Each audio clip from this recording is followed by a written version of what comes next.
ബീഹാറിൽ ഇന്ന് കഴിഞ്ഞ ദിവസം നമ്മൾ കേട്ട വാർത്ത എന്താണ്? ബീഹാറിൽ കോൺഗ്രസിന് ആകെയുള്ളത് 6 MLA-മാരാണ്. 61 സീറ്റിൽ മത്സരിച്ചിട്ട് ഇന്ത്യ സഖ്യത്തിൽ 61 സീറ്റ് ചോദിച്ച് വാങ്ങിച്ച് മത്സരിച്ചിട്ട് അതിൽ 6 പേരാണ് ജയിച്ചത്. ആ 6 പേരും ഇപ്പോൾ NDA-യിലേക്ക് പോകുന്നു എന്നതാണ് ഏറ്റവും പ്രധാനപ്പെട്ട വാർത്ത. കോൺഗ്രസ് ഹൈക്കമാൻഡിന്, രാഹുൽ ഗാന്ധിക്ക്, സോണിയാഗാന്ധിക്ക്, മല്ലികാർജ്ജുൻ ഖാർഗെക്ക് അവരെ തടയാൻ കഴിയാതെ നിൽക്കുന്ന ഏറ്റവും മോശപ്പെട്ട രാഷ്ട്രീയ സാഹചര്യം നമ്മൾ കണ്ടുകൊണ്ടിരിക്കുകയാണ്.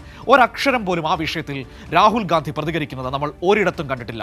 6 MLA-മാർ അടപടലം NDA-യിലേക്ക് പോകുന്നു എന്നൊരു വാർത്ത വന്നിട്ടും ഒരക്ഷരം പോലും മിണ്ടാതിരുന്ന രാഹുൽ ഗാന്ധി ഇതാ കൊച്ചിയിലേക്ക് വരികയാണ്. എന്തിനാണ് രാഹുൽ ഗാന്ധി കൊച്ചിയിലേക്ക് വരുന്നത്?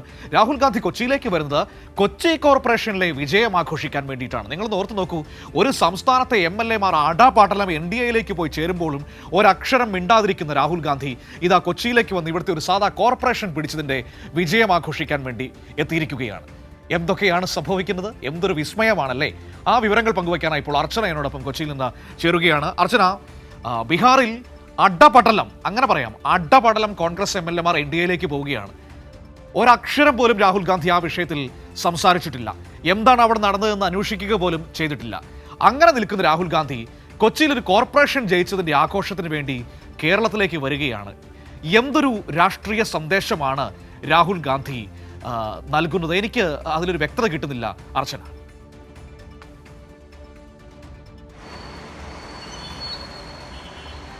തീർച്ചയായും രാഹുൽ ഗാന്ധിയുടെ ഒരു ശൈലി ഇങ്ങനെയായി മാറുന്നതാണ് നമ്മൾ കഴിഞ്ഞ കുറച്ച് കാലമായി കാണുന്നത്. ഈ ദേശീയ നേതൃത്വത്തെ സംബന്ധിച്ച് നിർണായക ഘട്ടങ്ങളിലെല്ലാം തന്നെ രാഹുൽ ഗാന്ധി ഒന്നുകിൽ വിദേശത്തായിരിക്കും, അല്ലെങ്കിൽ ഇത്തരത്തിലുള്ള ആഘോഷങ്ങളിലായിരിക്കും. അതായത് രാജ്യത്തെ ജനങ്ങളെ ബാധിക്കുന്ന, കർഷകരെ ബാധിക്കുന്ന പ്രശ്നങ്ങളെല്ലാം തന്നെ ഉണ്ടാകുമ്പോഴും രാഹുൽ ഗാന്ധിയുടെ സാന്നിധ്യം അവിടെ ഒന്നുമില്ല എന്നാണ് ഏറ്റവും പ്രധാനപ്പെട്ടത്.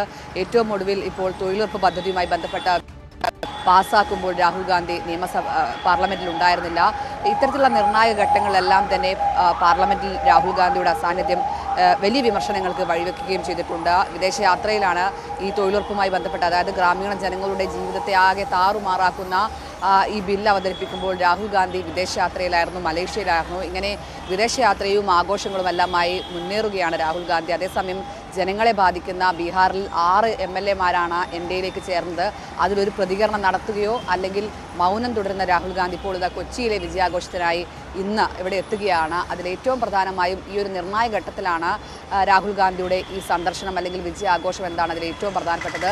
മാത്രമല്ല, ഒരു ഘട്ടത്തിലും ഇത്തരത്തിൽ രാഹുൽ ഗാന്ധിയുടെ സാന്നിധ്യം ഉണ്ടാകുന്നില്ല എന്നാണ് ഏറ്റവും പ്രധാനപ്പെട്ടത്. ജനങ്ങൾ വിശ്വസിക്കുന്ന, അല്ലെങ്കിൽ കോൺഗ്രസിൽ പ്രതീക്ഷ അർപ്പിക്കുന്ന, ദേശീയ തലത്തിൽ കോൺഗ്രസ് വരുമെന്ന് പ്രതീക്ഷിക്കുന്ന ഒരുപാട് ജനങ്ങളുണ്ട്. അവരെല്ലാം വഞ്ചിതരാക്കിക്കൊണ്ടാണ് ഇത്തരത്തിലുള്ള രാഹുൽ ഗാന്ധിയുടെ സമീപനം എന്നാണ് ഇതിൽ ഏറ്റവും പ്രധാനപ്പെട്ടത്.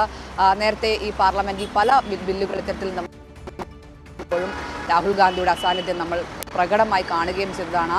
മൗനം തുടരുകയാണ്. പല രീതിയിലുള്ള ജോഡോ യാത്ര അടക്കമുള്ള കാര്യങ്ങളെല്ലാം തന്നെ രാഹുൽ ഗാന്ധി നടത്തിയെങ്കിലും ഇപ്പോൾ അത്തരത്തിലുള്ള ഒരു തരത്തിലുള്ള പ്രതിഷേധങ്ങളോ അല്ലെങ്കിൽ വിമർശന സ്വരങ്ങളോ രാഹുൽ ഗാന്ധിയുടെ ഭാഗത്തു നിന്നും ഉണ്ടാകുന്നില്ല എന്നതും ഏറ്റവും പ്രധാനപ്പെട്ട കാര്യമാണ്.